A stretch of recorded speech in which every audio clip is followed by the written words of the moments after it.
একটু একটু করে দুনিয়ার শেষ আলো নিভে যাচ্ছে। তক্তা বসানো শেষ, শুরু হলো মাটি দেওয়া। মিনহা খালাকনাকুম, এই মাটি থেকেই তোমায় সৃষ্টি করেছিলাম। ওয়াফিহা নুআইদুকুম, এই মাটিতেই তোমায় ফিরিয়ে দিলাম। আপনি শুনতে পাচ্ছেন মাটির ভারী শব্দ, বুকের উপর চাপ বাড়ছে, কিন্তু একসময় সব শব্দ থেমে গেল। চারিদিকে শুধু অন্ধকার, এমন অন্ধকার যেখানে নিজের হাতও দেখা যায় না, একেবারে নীরবতা।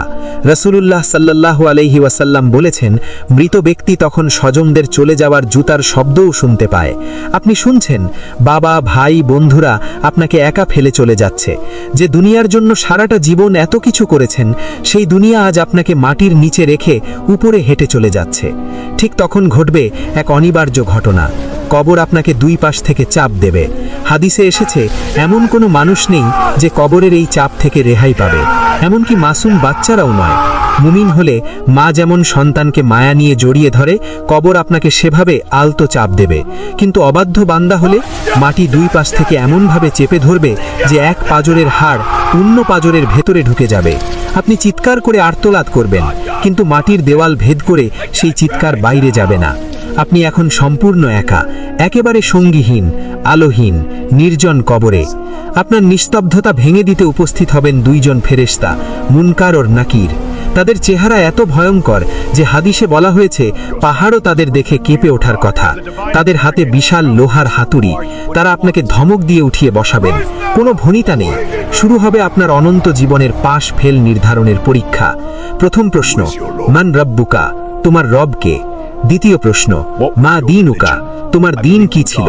তৃতীয় প্রশ্ন, মান হাজার রাজুল, এই ব্যক্তি কে? শুনতে সহজ মনে হচ্ছে, কিন্তু কবরের এই পরীক্ষা স্মৃতিশক্তির পরীক্ষা নয়, এটি ঈমানের পরীক্ষা। যিনি দুনিয়ায় রবের গোলামি করেছেন, যার হৃদয়ে আল্লাহর ভয় ছিল, আল্লাহ তার অন্তরকে স্থির করে দেবেন। তার জিহ্বা কোনো জড়তা ছাড়াই পরম শান্তিতে বলবে, রাব্বি আল্লাহ, আমার রব আল্লাহ, দীন আল ইসলাম, আমার দিন ইসলাম। আর রাসূলের চেহারা দেখামাত্র চিনে ফেলবেন, ইনি রাসূলুল্লাহ মুহাম্মদ সাল্লাল্লাহু আলাইহি ওয়াসাল্লাম। ফেরেশতারা জিজ্ঞেস করবেন, তুমি জানলে কিভাবে? তিনি বলবেন, আমি আল্লাহর কিতাব পড়েছি, তার উপর ঈমান এনেছি এবং সত্য বলে মেনে নিয়েছি। কিন্তু যিনি দুনিয়ায় আল্লাহকে ভুলেছিলেন, শুধু নামেই মুসলিম ছিলেন, তার অবস্থা হবে মর্মান্তিক। তাকে জিজ্ঞেস করা হলে সে তোতলাতে শুরু করবে, ভয়ে জিহ্বা আটকে যাবে। সে বলবে, হা লা আদরি, হায় আমি জানি না। মানুষকে যা বলতে শুনতাম আমিও তাই বলতাম। সে উত্তর দিতে চাইবে, মুখস্থ বিদ্যা কাজে লাগাতে চাইবে, কিন্তু মুখ দিয়ে শব্দ বের হবে না, কারণ এখানে জবান কথা বলে না, কথা বলে আপনার সারা জীবনের আমল।